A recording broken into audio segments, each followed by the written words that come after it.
Good morning friends, आप देख रहे हैं एसपीआर अकेडमी। एसपीआर अकेडमी में आपका स्वागत है। चलिए आज हम लोग फिर नया टॉपिक के साथ आए हुए हैं, सिंप्लीफिकेशन का वर्ड प्रॉब्लम। तो क्वेश्चन क्या बोल रहा है कि when an amount was distributed among 14 boys, each of them got Rs 80 rupees more than the amount received by each when the same amount is distributed equally among the 18 boys, what was the amount. कहने का मतलब ये हुआ कि एक amount है जिसको 14 boys में डिस्ट्रीब्यूट किया गया है और प्रत्येक को जो है 80 रुपये ज्यादा मिल रहा है ना। प्रत्येक को 80 रुपये ज्यादा मिल रहा है। ईच बॉय मतलब जो रिसीव कर रहा है उससे वो 80 रुपये ज्यादा पा रहा है। मतलब मैं रिसीव किया 20 रुपया तो उससे 80 रुपये ज्यादा अगला को मिला 100 रुपया, उससे उसको अगले को ज्यादा मिला 180 रुपये। इस तरह से करके क्या हो रहा है, 80 रुपीज जो है मोर देन रिसीव हो रहा है हर एक स्टूडेंट पे, ठीक है, हर एक बॉयज पे। सेम अमाउंट है डिस्ट्रीब्यूटेड इक्वली अमंग 18 बॉयज। बोल रहा है कि वो जब मान के चलिए कि 18 बॉयज को जो 80 रुपए यदि ज्यादा मिल रहा है, यदि वो हम ज्यादा नहीं दें और सेम अमाउंट यदि हम 18 बॉयज में डिस्ट्रीब्यूट करें तो वो अमाउंट मेरा कितना का होगा, ठीक है, वो अमाउंट मेरा कितना का होगा।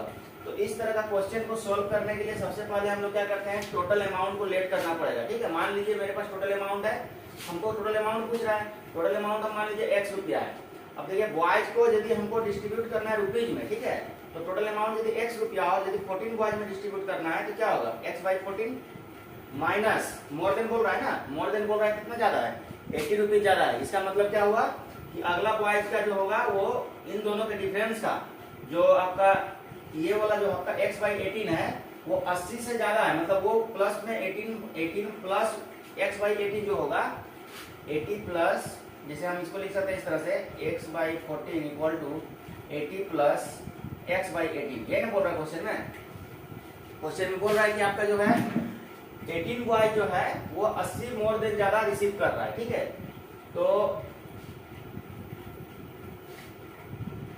तो हम यदि इस इक्वेशन को इधर लाएंगे x प्लस x/18 वाला, तो ये क्या इधर माइनस नहीं हो जाएगा, x/14 minus x/18 equal to कितना होगा 80।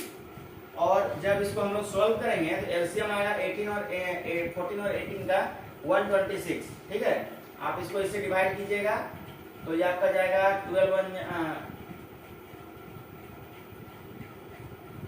12 टेबल से कितना बार जाएगा, 9 बार, नहीं, हाँ 9 बार। तो यहाँ पे कितना हो गया 9x और बाई 14 माइनस 8 का टेबल से कितना बार जाएगा, 18 का टेबल से 7 बार। तो यहाँ कितना हो जाएगा 7x/18, ठीक है। और ये पूरा एलसीएम 126 हो गया। तो 9x minus 7x equal to 80, ठीक है। तो 9x माइनस 7x जब आप करेंगे तो क्या होगा, यहाँ 2x बचेगा, 2x/126, एलसीएम तो 126 आएगा। तो वही चीज हम यहाँ पे लिखे हुए हैं कि 2x equal to 2x divide by 126 बराबर 80 रुपीज। तो x का वैल्यू ये 2 से कट जाएगा 63 टाइम्स, 2 का टेबल से कितना होगा 2, 63 टाइम्स में कटेगा 126 और ये क्रॉस मल्टीप्लाई चला जाएगा उधर, यानी x का वैल्यू होगा 63 इंटू 80। अब जब आप दोनों का मल्टीप्लाई करेंगे कितना होगा 5040, यही मेरा टोटल अमाउंट होगा, ठीक है। हमको वही निकालना था ना टोटल अमाउंट, तो टोटल अमाउंट मेरा निकल गया 5040।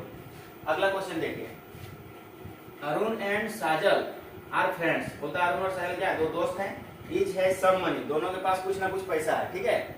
अरुण और साजल के पास कुछ ना कुछ पैसा है। If Arun gives 30 rupees to Sajal, यदि अरुण जो है साजल को 30 रुपीज देता है, देन साजल will have twice the money left with Arun.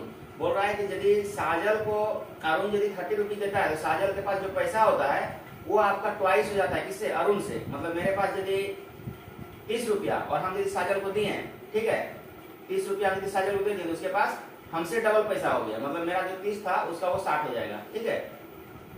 फिर अगला कंडीशन क्या बोल रहा है, but if Sajal gives Rs 10 rupees to Arun. अब उल्टा हो रहा है, अब साजल क्या कर रहा है, अरुण को यदि दे रहा है तो अरुण विल बी थ्राइस, तो अरुण उसका 3 गुना हो जा रहा है, ठीक है। अरुण का जो अमाउंट है उसका 3 गुना हो जा रहा है। एज मच लेफ्ट विथ साजल, जितना भी लेफ्ट साजल के पास बचता है उसका 3 गुना अरुण के पास हो जा रहा है। तो how much money does each है, बोलता है कि दोनों के पास कितना मनी होगा, ठीक है, दोनों के पास कितना मनी होगा। तो देखिए सबसे आसान तरीका क्या है ना, देखिए मेरा क्या रहता है कि हर क्वेश्चन को कम से कम स्टेप में सोल्व करने का रहता है, ठीक है। तो सबसे आसान तरीका क्या है कि इस क्वेश्चन को सोल्व करने का सबसे ज्यादा बेस्ट ऑप्शन जो होगा ऑप्शन मेथड होगा, ठीक है, ऑप्शन मेथड। ऑप्शन मेथड का मतलब क्या हुआ कि जो कंडीशन ये दिया है उस कंडीशन को देखना है ऑप्शन में कि फुलफिल कर रहा है कि नहीं, क्योंकि आपको कलम को भी उठाने की भी जरूरत नहीं पड़ेगा। इतना देखने में क्वेश्चन भले आपको बड़ा लग रहा है, लेकिन जब आप सॉल्व करेंगे थोड़ा सा दिमाग को आपको दौड़ाना है, थोड़ा सा दिमाग को सोचने पे थोड़ा सा मजबूर करना है, ठीक है। कि अरुण यदि 30 रुपये ज्यादा देता है साजल को, तो साजल के पास दोगुना मनी हो जाता है। देखिए इस इक्वेशन में अरुण यदि इसको 30 रुपया देगा, यहाँ पे कितना होगा, 30 रुपया होगा, यानी 68, और यहाँ पे कितना हो गया, 30 घट गया, तो यहाँ पे कितना हो गया, 34। तो देखिए ये तो डबल हो रहा है, ठीक है, ये तो डबल हो रहा है। अगला कंडीशन भी देख लेते हैं फुलफिल कर रहा है कि नहीं। अब बोल रहा है कि साजल यदि 10 रुपये देता है, ठीक है, साजल यदि 10 रुपये देता है किसको, अरुण को, साजल तो ये है, तो ये 10 रुपया दिया, यहाँ घट के इसका कितना हो गया 48, तो इसका थ्राइस हो जाएगा, तो यहाँ पे 10 जुड़ेगा। क्या 48 का 3 गुना 74 है, 48 का 3 टाइम्स 74 है, नहीं है, पहला ऑप्शन खत्म, ठीक है। दूसरा कंडीशन को देखिए, दूसरा कंडीशन, ये 30 रुपया दिया, यहाँ 30 रुपया घटेगा, यहाँ 30 रुपया बढ़ेगा, यहाँ कितना हो गया 32। देखिए ये बोल रहा था इसका डबल हो जा रहा है। अरुण जब 30 रुपया देता है साजल को, तो अरुण का जो अमाउंट है वो साजल का अमाउंट का दुगुना हो जाता है। तो ये देखिए 32 है, 64 है, ये तो कंडीशन फुलफिल हो रहा है। अगला कंडीशन देखिए, but if Sajal gives 10 rupees, अब क्या करना है, साजल 10 रुपया दे रहा है, ठीक है, साजल 10 रुपया दे रहा है, साजल के पास 10 रुपया घट जाएगा और इसके पास 10 रुपया बढ़ जाएगा, ठीक है। तो यहाँ पे क्या होगा 24, और यहाँ कितना हो जाएगा 72। देखिए बोल रहे इसका 3 गुना हो जा रहा है, क्या ये 3 गुना हो रहा है, 24 इंटू 3 कीजिए, 72 आ रहा है, मतलब ये दोनों कंडीशन फुलफिल हो रहा है, मतलब ऑप्शन आपका क्या हो गया बी, ठीक है। इससे आसान तरीका इस क्वेश्चन को सोल्व करने का नहीं होता। ऑप्शन मेथड को हिट कीजिए, हिट एंड ट्रायल मेथड लगाइए, और आपको बहुत आसानी से, बहुत कम समय में, बहुत आसानी से आंसर आपको आ जाएगा, ठीक है। 3 नंबर भी खत्म, डी नंबर भी खत्म, नन ऑफ दी तो होगा ही नहीं, ठीक है। आंसर क्या हो गया 62 और 34, क्योंकि हमको प्रत्येक का मनी निकालना था ना, how much money each have, तो ईच हैव के लिए पूछ रहा है। तो इसके पास, अरुण के पास कितना मनी है 62 रुपीज, और साजल के पास कितना मनी 34 रुपीज, क्योंकि दोनों कंडीशन इसमें फुलफिल हो रहा है, ठीक है। चलिए अगला क्वेश्चन देखते हैं। अगला क्वेश्चन है आपका 2 pens and 3 pencil cost 86 rupees. 2 pen और 3 पेंसिल का कॉस्ट बोल रहा है 86 रुपया। 4 पेन और पेंसिल का कॉस्ट जो है 112 रुपया, 112 रुपीज है। Find the cost of pen and pencil. बोल रहा है कि 2 पेन और 3 गो पेंसिल का कॉस्ट है 86, और फिर 4 गो पेन और 4 गो पेंसिल का 4 गो पेन और 1 पेंसिल का कॉस्ट है 112 रुपीज। तो बोल रहा है प्रत्येक पेंसिल और पेन का कॉस्ट बताना, ठीक है। इसको बनाने के लिए क्या कीजिए ना, एक्स और वाई जो है आपका, पेंसिल और पेन को कुछ ना कुछ लेट करना होगा। पेंसिल और पेन को हम एक्स लेट कर लिए, पेन को, और पेंसिल को वाई लेट कर लिए। अकॉर्डिंग टू क्वेश्चन में क्या बोल रहा है, 2 pen 2x plus 3 pencil 3y, और दोनों का सम कितना दिया है 86 हो गया, पहला इक्वेशन बन गया। दूसरा इक्वेशन बोल रहा है 4 पेन 4x और पेंसिल एक है, यानी y इक्वल टू 112। इन दोनों का आप सब सोल्व कीजिएगा इक्वेशन 1 और 2 को, तो आपका x का वैल्यू 25 आएगा, y का वैल्यू 12 आएगा, ठीक है। तो आज हम लोग 3 क्वेश्चन देखें सिंप्लीफिकेशन का, और तीनों जो है बहुत ही आसान तरीका से आपको बताए, ठीक है।